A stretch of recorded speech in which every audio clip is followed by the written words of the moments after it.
Sejam todos muito bem-vindos à nossa série Treinar Web Talks, onde nós vamos convidar conteudistas que fazem parte aí dos nossos cursos para conversar sobre temas ligados à gestão, marketing, vendas, tudo referente e sempre, né, aos temas que nós tratamos aqui na Treinar Mais. E o nosso convidado agora é o Wilson Caldeira.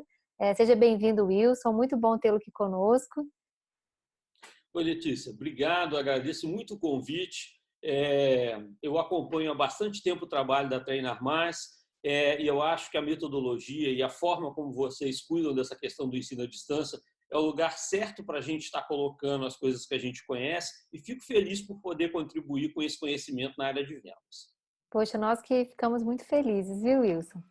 Wilson, hoje nós viemos então conversar um pouquinho a respeito de vendas, né? E as ferramentas digitais que nós temos disponíveis hoje para ampliar, né, os nossos resultados, otimizar de fato os nossos resultados. Mas antes disso, eu queria que você se apresentasse, falasse um pouquinho sobre você, sobre sua carreira, né? Então, eu acho que uma coisa que foi acontecendo ao longo da minha carreira é sempre aliar as questões práticas com as questões de conhecimento, né?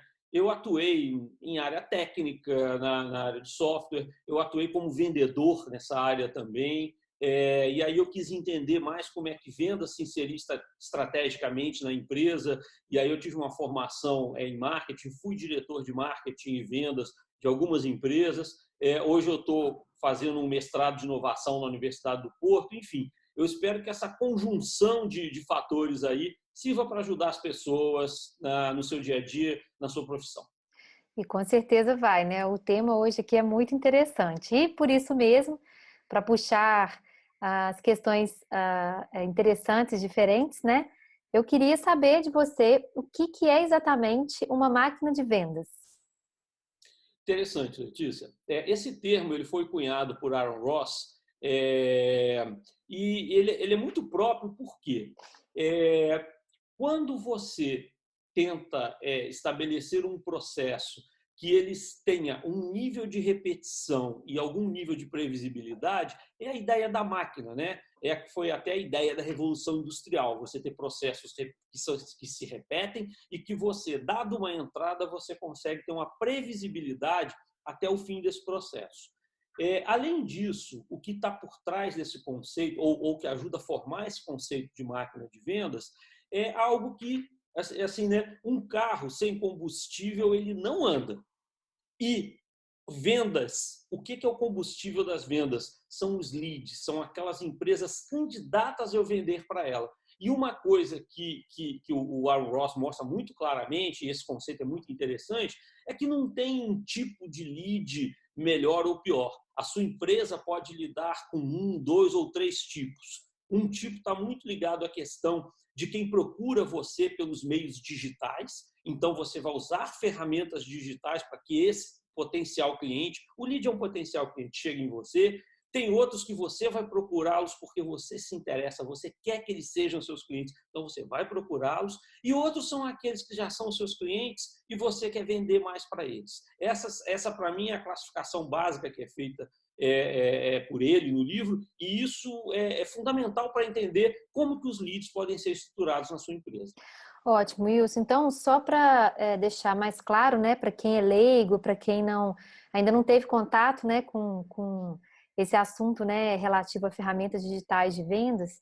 Então, assim, só para a gente conceituar, então, o que é um lead de fato?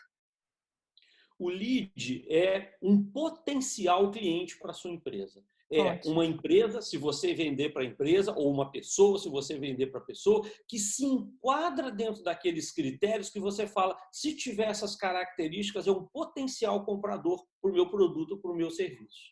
Ótimo, é o que todos nós queremos para a nossa empresa, né? Exatamente. E Wilson, falando um pouquinho de ferramentas digitais, né? Eu queria entender um pouquinho na sua visão. O marketing digital, ele dá mais resultado do que o marketing tradicional, que seria o offline, né? O que acontece? Essa pergunta é interessante porque eu acho que ela pode ser respondida sob a ótica desses três tipos de lead. Quando a gente olha para o lead, que é classificado como lead rede, que você chega nele através das redes digitais, as ferramentas digitais são importantes para esse tipo de potencial cliente. Quando você lida com clientes que você quer chegar neles de uma forma mais direta e que eles não são consumidores digitais ou preferencialmente não são, você deve chegar nele através de outros canais que não necessariamente só os digitais. Então, perguntar se marketing digital é melhor ou pior do que o não digital é igual falar para uma mãe para ela escolher qual é o filho que ela mais gosta. Não faz sentido. Exatamente, exatamente. Eles são estratégias, né, que obviamente vão depender, então, do seu público-alvo, do seu lead, e do seu produto ou serviço, né, Wilson? Vai tudo depender do seu planejamento. Exatamente, exatamente, né? Você tem produtos digitais que são vendidos em meios digitais. Você tem produtos físicos que são vendidos tanto em meios digitais quanto em meios físicos. E você tem cliente que prefere um canal digital ou um canal físico. É exatamente esse tipo de discussão que leva a gente a entender que tipo de lead, que estratégias que você tem para chegar neles. Muito bem. Então, para a gente se aprofundar um pouquinho no assunto, né? Eu queria que a gente falasse agora de forma específica a respeito do chamado lead rede, né? Então, vamos a alguns temas relativos ao lead rede, né? Primeiro, eu queria saber de você, né? Para a gente vender utilizando estratégias de marketing, né? Marketing digital. Eu preciso saber a fundo essas estratégias ou não? O que acontece? Se a gente entrar no mundo do marketing digital, talvez a gente poderia falar que é quase que um mundo sem fim, porque é tanto conhecimento que a É gente tem que ter, verdade. técnico, de marketing, de conhecer o seu cliente, uma série de coisas. Então, eu diria que é importante que você saiba o seguinte: qual é a linha de corte? O que ninguém vai fazer por você? Ninguém vai saber por você melhor quem é o seu cliente. Então, você tem que saber quem é o seu cliente, como é que ele se comporta, o que atrai esse cliente. Se você tiver algum domínio de ferramentas digitais, também vai te ajudar. Mas se chegar num ponto que não é suficiente, provavelmente você vai contratar no mercado pessoas que entendam disso, profissionais que entendam de ferramentas digitais. Mas definir quem é o seu cliente, só você que é vendedor ou você que tem uma empresa que vai ter condição de fazer isso. Exatamente. O empresário, né, o vendedor que conhece melhor o seu produto, né, Wilson? E aí, na hora que a gente está falando a respeito de marketing digital, né, e o Instagram hoje é uma ferramenta, é uma rede social e uma ferramenta muito utilizada, né? A minha pergunta para você, e que chega muito nas discussões, todo mundo que tem perfil lá, né, e que segue a minha conta, que segue a conta da minha empresa, é meu público-alvo? Eu gosto de responder, quando essa pergunta surge, com uma outra pergunta. Todas as pessoas que você conheceu na sua vida são suas amigas, Letícia? Não. Não. Então, é meio por aí, sabe? Apesar de você ter, eventualmente, milhares de seguidores em qualquer rede social, nem todos eles vão ser seus compradores. Eles podem ficar sabendo que você tem um produto ou um serviço, mas eles não têm a necessidade, ou eles não têm o orçamento, ou eles preferem de outro. Então, é fundamental que se tenha em mente o seguinte: o número que você tem de pessoas que sabem da existência do seu produto e serviço, seja por uma rede social, seja por um canal tradicional, ele é uma audiência, mas nem todo mundo dessa audiência vai virar o seu cliente. O seu cliente é aquele que efetivamente compra. E o foco de qualquer estratégia de mercado é para ter clientes. Ótimo. E assim, quando a gente pensa, por exemplo, né, uma outra questão que surge muito quando se fala, né, nas ferramentas digitais é a questão da definição de palavra-chave e hashtags, né? Então, na sua opinião, qual seria a melhor maneira de se definir essas palavras-chave e hashtags? Algo que eu costumo dizer, para sempre se escorar nele, a sua decisão ela fica facilitada. Se você conhece o seu cliente, se você sabe como é que seu cliente se comporta, do que ele gosta, como é que ele procura por coisas na internet, você consegue chegar nisso mais fácil. Então, por exemplo, né, você, Letícia, se você vai procurar por um tênis na internet, você vai procurar por conforto para os meus pés ou sonho de andar melhor? É assim que você procura por um tênis? Não, de maneira alguma. Né? Eu imagino que seja tênis feminino, tênis para corrida, ou tênis para subir montanha, não sei. Mas normalmente com um fim específico. E essa, Utilidade, né? exatamente. E essa é a forma que normalmente a gente tem que olhar como que o nosso cliente procuraria para o nosso produto ou serviço, de uma forma específica para resolver um problema, para resolver uma necessidade dele. Do outro lado, a questão das hashtags, as pessoas às vezes fazem um uso equivocado. A hashtag não é para você divulgar os seus princípios de marketing. Ele não é para você falar assim, sou a melhor empresa do mundo, juntos seremos imbatíveis. Não, ninguém procura por você assim. Agora, provavelmente, lá na definição das hashtags da Treinar Mais, deve ter coisa como quero aprender online. Opa, as pessoas procuram por isso. Quero melhorar meu nível profissional aprendendo. Isso, as pessoas procuram por isso. Agora, eu tenho certeza que não é assim. Se você tivesse falado assim, assim, quero elevar meu nível de pensamento. As pessoas não procuram por isso. De maneira alguma, com certeza. Outra dúvida também que surge muito, Wilson, é a respeito, né, do blog, né? Principalmente quando se fala em estratégias aí, com foco em SEO, né? E aí, o que eu queria perguntar para você, né? Quando eu não sei, eu não consigo escrever bons textos, né? Eu não consigo desenvolver bons textos, eu não tenho tempo para isso. O que eu preciso fazer para ter um texto atrativo no meu site? Bom, essa questão de escrever, ela está relacionada com várias outras habilidades que a gente tem, como cantar, jogar futebol, tocar um instrumento. Tem algumas pessoas que têm uma habilidade inata, mas você tem técnicas que te ajudam a fazer coisas que mesmo que você não seja a pessoa mais hábil do mundo, você consegue fazer. Claro que se você junta talento com técnica, você vai ter alguém imbatível naquele assunto, mas faz parte de quem está na área de vendas ou de quem tem uma pequena empresa ou de uma empresa que queira desenvolver suas vendas, escrever sobre os seus produtos e serviços, sobre os problemas que os seus clientes têm. Você precisa ser alguém que escreva de uma maneira perfeita? Não necessariamente, mas você tem estruturas que te ajudam a fazer isso. Se você, por exemplo, consegue fazer algo com início, meio e fim, se você tem boas fotos que ajudam o seu leitor a se atrair, um publicitário chamado David Ogilvy, ele tem uma pirâmide que ele mostra que a primeira coisa que a gente olha é foto, uma foto boa e que tem a ver com o que a gente está fazendo. Depois é um título que seja significativo. E se você se atraiu por isso, a chance de você ler aumenta muito. E mesmo a questão da escrita, ela tem estruturas que te facilitam fazer isso. Uma das coisas que a gente vai ver no nosso curso é um pouco o detalhamento disso. Como que mesmo sem ter isso de uma maneira nativa, você pode exercitar e ter bons resultados. Exatamente. Você falou uma coisa que é bem interessante, né? Que a maioria das pessoas, elas focam ali nas figuras e no título, né, de um texto.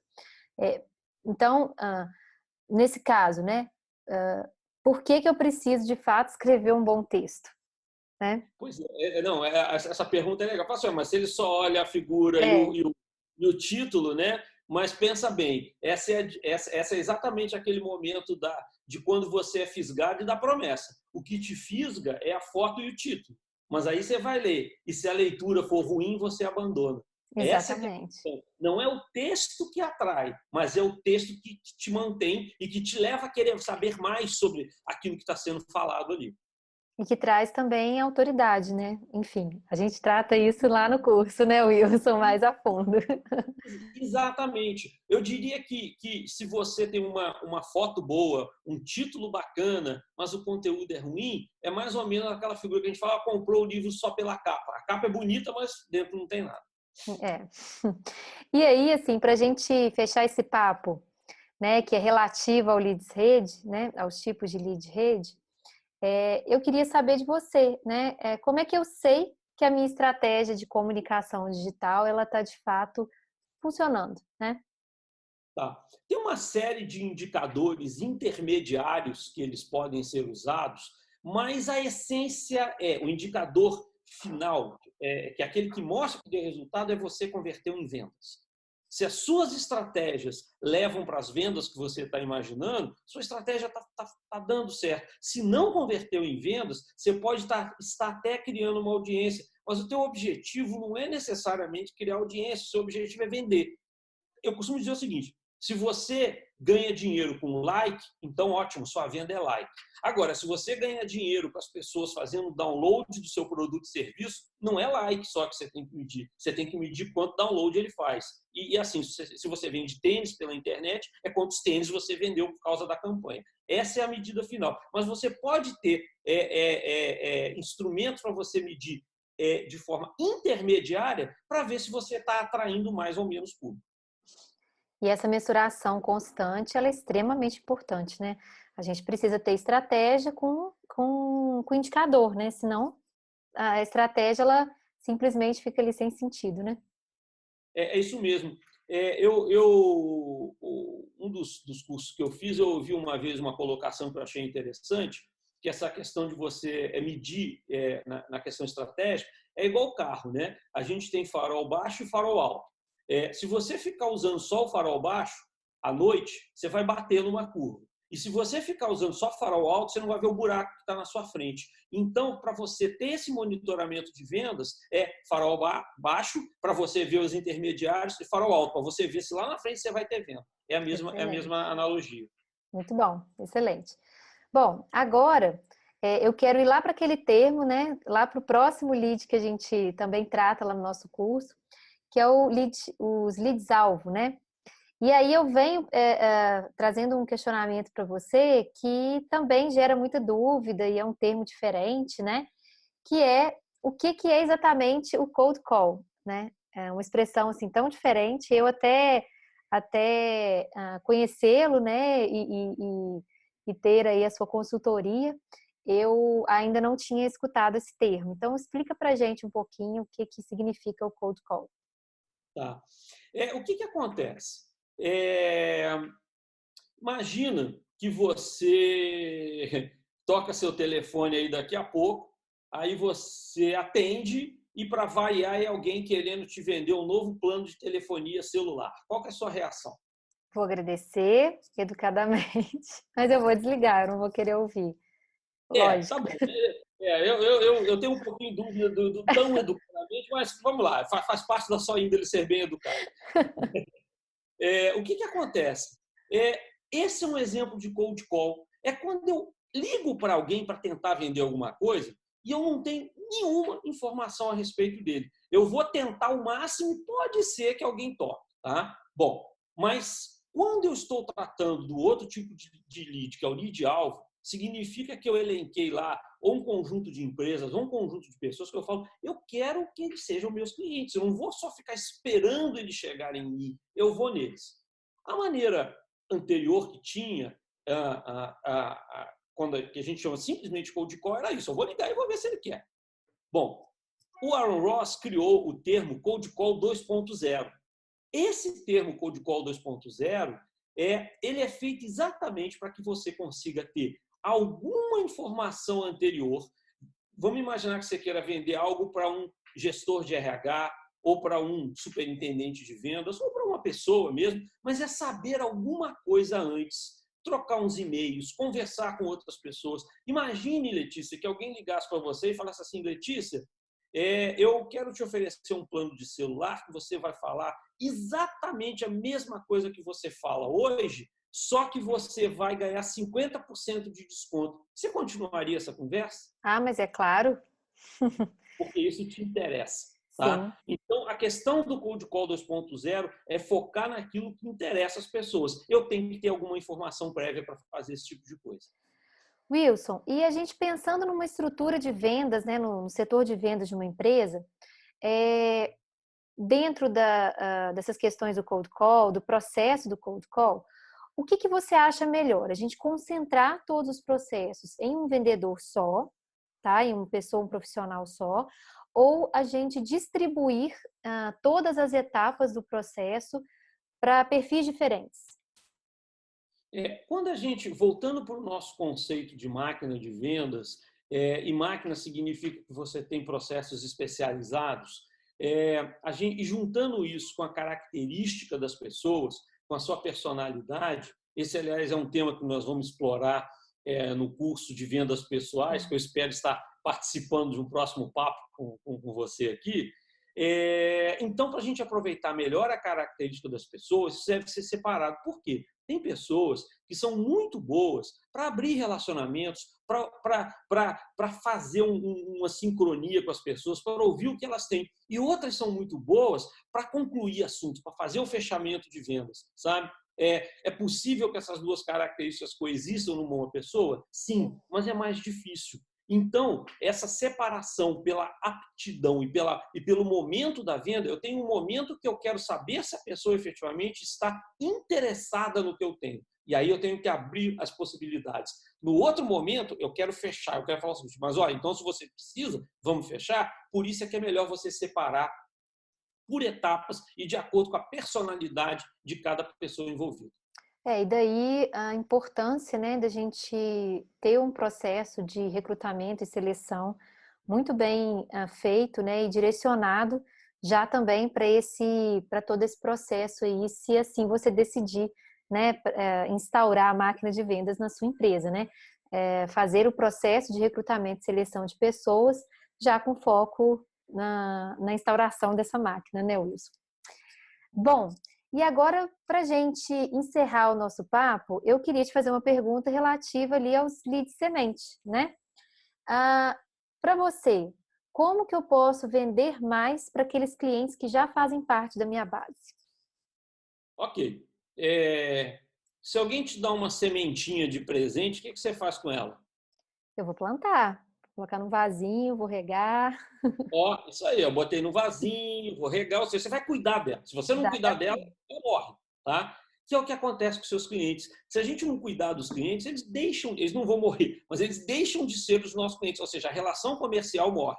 Então, para que eles continuem sendo nossos clientes, a gente precisa ter ações que façam com que esses clientes, primeiro que eles continuem comprando da gente e outra que eles comprem mais. Esse conceito se dá o nome de lead semente, que é aqueles que você vai estabelecer formas de relacionamento para que eles não deixem de ser seus clientes ou que eles tenham muita dificuldade de mudar para outro fornecedor. Né? A gente olha isso muito claramente, companhias aéreas que têm os cartões de fidelidade, cartão de crédito que dão bônus para a gente. Por que eles fazem isso? Para que a gente não deixe de ser cliente dele, para que a gente continue usando mais e mais. Essa é a ideia que tem por detrás do Lead Rede. Muito bom. Wilson, quero te agradecer imensamente, né, pelo seu tempo, por estar aqui conosco, né, nesse bate-papo. Quero convidar a todos para conhecer, né, o curso do Wilson Caldeira aqui conosco, Máquina de Vendas.